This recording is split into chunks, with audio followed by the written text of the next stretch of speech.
La Tierra, el hogar de la vida, lleva existiendo desde hace ya mucho tiempo. Una esfera de color azul que alberga consigo el mayor milagro del universo. Todos nosotros, millones de especies que convivimos en un reino asombroso. Pero la Tierra no siempre ha sido igual. Es más, en todo momento está cambiando. Después de 4.000 millones de años, la Tierra ha sido testigo de incontables acontecimientos diferentes que nos han llevado a lo que somos hoy. Una historia de cambio constante. Nuestro hogar ha sido un reino de hielo, de fuego, un mundo de exuberancia, de páramos desoladores e innumerables dinastías que han ascendido de formas espectaculares y caído repentinamente. Una historia en la que todos tratan de aferrarse a la vida. Cada uno se abre paso como puede, mientras las fuerzas de la naturaleza dictaminan quién se queda y quién se va.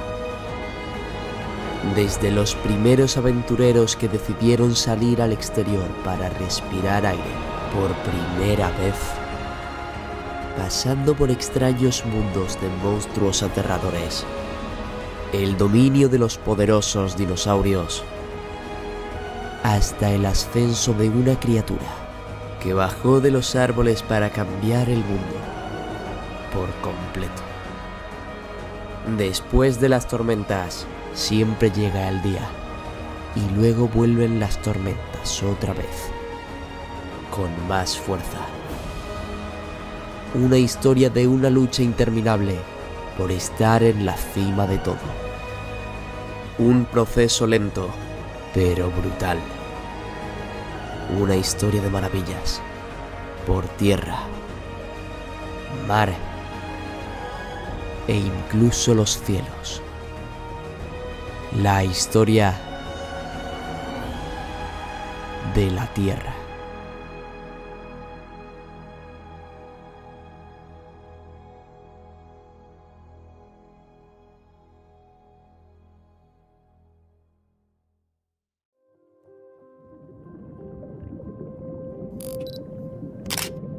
Cientos de millones de años atrás, nuestros océanos estaban repletos de vida.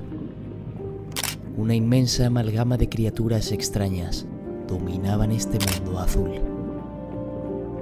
Pero en la superficie, el panorama no podía ser más diferente. Este páramo desolador se parecía más a Marte que a la Tierra. Y así fue por miles de millones de años. Los niveles de oxígeno considerablemente bajos y las temperaturas sofocantes inducidas por una atmósfera que aún no estaba del todo formada impedían que la vida prosperase aquí. Pero sorprendentemente, la vida acabó abriéndose paso a través de estas tierras baldías, cambiando nuestro planeta radicalmente y dando paso a un nuevo comienzo.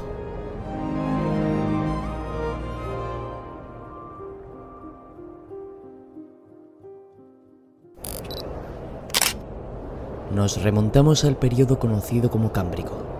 En el suelo no había prácticamente tierra, puesto que este estaba compuesto en su mayoría por roca y arena. Así que ninguna planta podía crecer aquí. Pero de la nada, en las costas, emergieron unos seres vivos muy particulares. Sobreviven hasta nuestros días y se llaman líquenes. Estos organismos son el resultado de una particular asociación entre algas y hongos y pueden dar lugar a infinidad de formas distintas que actualmente sobreviven en casi todos los entornos de la Tierra. Seguramente el oxígeno que cada vez aumentaba más en los océanos ayudó a que esta atmósfera primitiva permitiera que formas de vida simples como los líquenes proliferaran aquí. Las raíces de los hongos lentamente iban rompiendo el suelo de la superficie, amoldándolo para que fuese más accesible para otros que llegarían después. No mucho más tarde, la tierra firme comenzó a llenarse de extrañas estructuras parecidas a troncos, que sin embargo se trataban de hongos. Todo tipo de hongos que lograron adaptarse a las condiciones del aire exterior crecieron con rapidez, con ayuda de los líquenes que, aparte de transformar el suelo terrestre, las algas que contenían nutrían a los hongos. El proceso se repitió infinidad de veces, haciendo que la superficie fuese accesible para otra forma de vida: las plantas. Las primeras en llegar fueron plantas simples como el musgo. Estos aparecieron en las costas al igual que los líquenes. Aún así, empezaron a abundar en los interiores, a una escala gigantesca. El color de la superficie se volvió verde. Y a pesar de todo, solo fue el comienzo. Porque con el tiempo las plantas se volvieron más fuertes, endurecieron sus paredes y en vez de extenderse, optaron por crecer hacia arriba. Impulsadas por alcanzar los rayos de la luz del sol, sus hojas se hicieron más grandes, compitiendo entre sí por ser más altas. Las primeras plantas con tallo como la Cooksonia eran muy extravagantes, pero sentaron las bases de cómo serían todas las plantas de la tierra. Y así la tierra firme se llenó de vida. Pero todavía era un escenario vacío, porque aún faltaban sus habitantes, que pronto llegarían.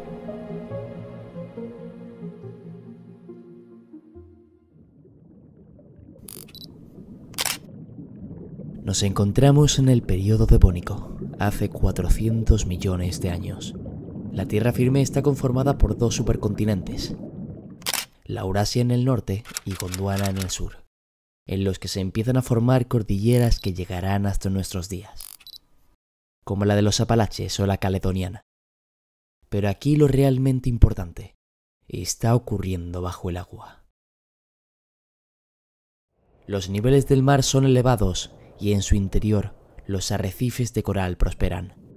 Invertebrados como los trilobites, braquiópodos y bivalvos siguen siendo muy abundantes. Estos habían sido el grupo de animales dominante en los mares, especialmente los artrópodos, antiguos parientes de los crustáceos, insectos y arañas. No obstante, ahora se estaban viendo superados por unos animales muy diferentes. Tenían una movilidad mucho menos limitada, una columna vertebral flexible que les permitía ser más ágiles, pero el salto que los hizo ascender a la dominancia de los mares de la antigüedad fue la aparición de un arma novedosa y mortal: mandíbulas. Los vertebrados, que en ese entonces estaban conformados únicamente por peces primitivos, empezaron a reinar en sus ecosistemas. Al poder morder y destrozar gracias a sus mandíbulas, pocos invertebrados pudieron hacerles frente. Estos primeros vertebrados con mandíbula eran los natostomos, que a lo largo de todo el Devónico dieron lugar a incontables especies de peces. Los más antiguos, actualmente extintos por completo, fueron un grupo conocido como placodermos. Tal y como indica su nombre, estos peces poseían unas placas de hueso que cubrían la parte delantera de sus cuerpos, asegurando una buena protección y formidables mandíbulas, haciéndolos los peces más comunes y diversos de todo el Devónico.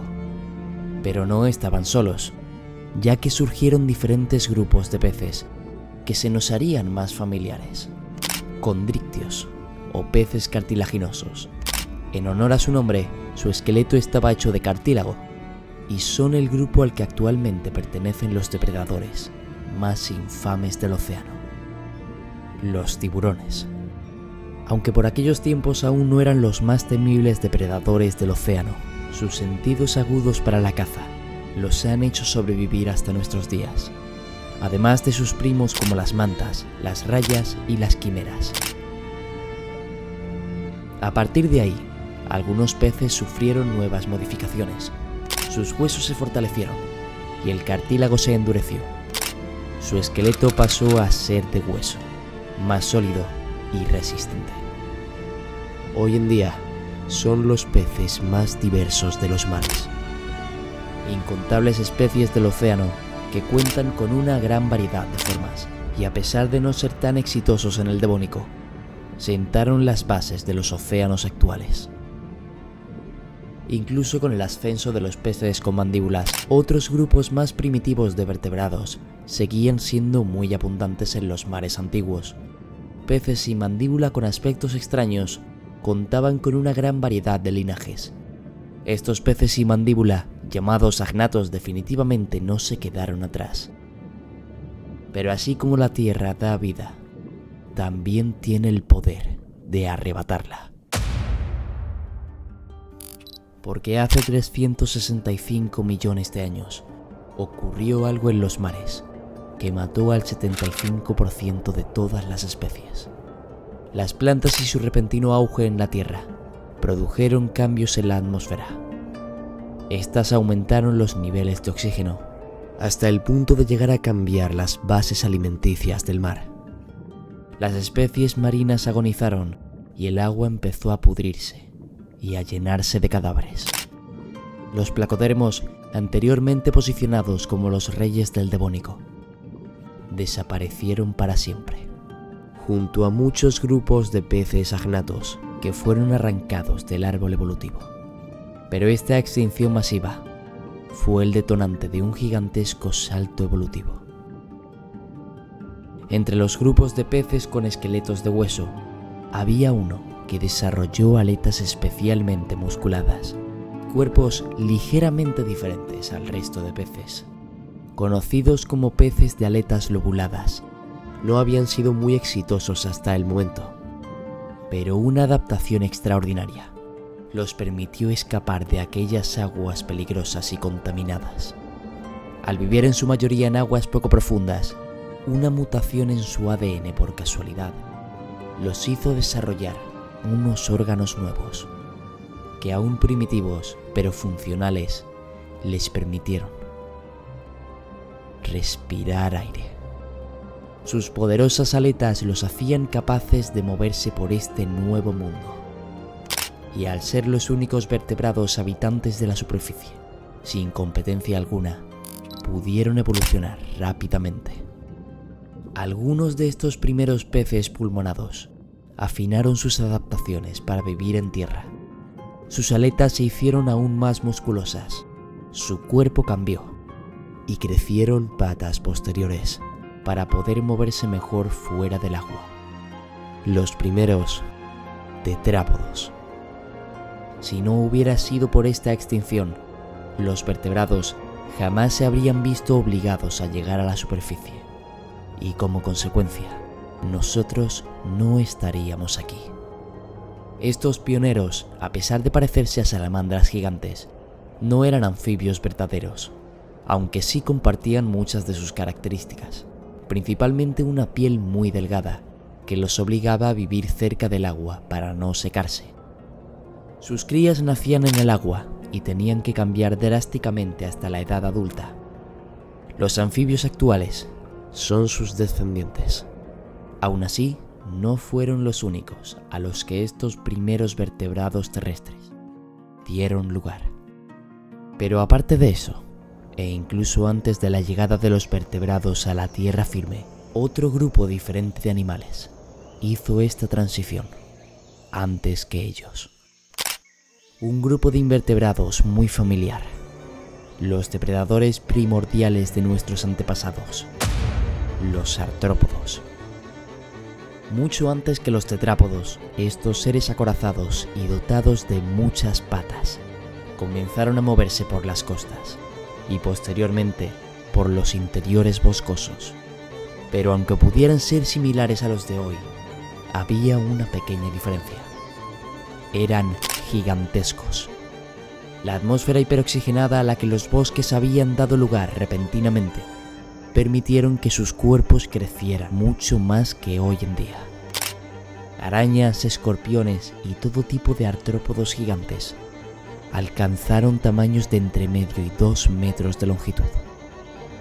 Y todavía había un avance en marcha, porque algunos artrópodos desarrollaron unas estructuras nunca antes vistas, que los hicieron ser los primeros animales en la faz de la Tierra en abandonar no solo el agua, sino también el suelo terrestre y volar. Estos primitivos insectos se hicieron los amos de los cielos, siendo hasta hoy el grupo de animales más numeroso de toda la Tierra. Sin embargo, la época dorada de los insectos tenía los días contados. Su reino estaba dominado en su mayoría por densos bosques y pantanos húmedos, que propiciaban un refugio perfecto para estos monstruosos artrópodos. Pero todo cambió hace 300 millones de años, cuando todos los continentes de ese entonces se fundieron en uno y formaron una gigantesca masa terrestre, denominada Pangea, provocando nefastas consecuencias para los ecosistemas terrestres de ese entonces. Los interiores de Pangea, alejados de la humedad de los mares, se empezaron a secar rápidamente. Los bosques y pantanos que antes habían prosperado por todo el medio terrestre se marchitaron, y aún por encima, el calor causó incendios que, envueltos en una atmósfera llena de oxígeno y por lo tanto muy inflamable, devastaron bosques enteros. El hogar de los insectos y arañas gigantes, uno de los hábitats más verdes de toda la historia de la Tierra, ya no era sostenible. Al desaparecer gran parte de las plantas productoras de oxígeno, los niveles de este gas, increíblemente altos durante el Carbonífero, este periodo, bajaron. Los insectos gigantes que no pudieron adaptarse haciéndose más pequeños, se extinguieron. Pero no fueron los únicos. Multitud de tetrápodos también agonizaron en estas tierras secas. Sin el agua para mantenerlos frescos, no podían sobrevivir. Pero un grupo de tetrápodos desarrolló una mutación que los salvó de esta catástrofe. Su piel se había fortalecido y ahora era más dura y menos propensa a secarse con el sol. Podían alejarse del agua.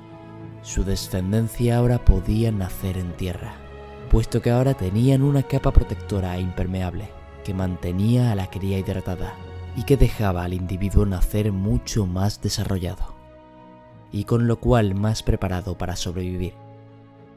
El invento que nos permitió abandonar por completo nuestra vida en el agua y adentrarnos en tierra firme. El huevo. Estas criaturas, conocidas como amniotas, fueron las primeras en adentrarse en este mundo ahora más seco, pero libre de depredadores artrópodos gigantes, dejándoles las puertas abiertas para una nueva conquista. A diferencia de sus antiguos rivales, no tenían un caparazón que restringiera su crecimiento, así que pudieron crecer a una escala mucho mayor.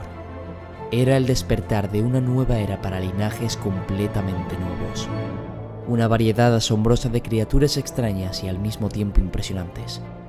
La época de la Tierra más olvidada de todas. El único momento en el que los océanos fueron más seguros que la superficie.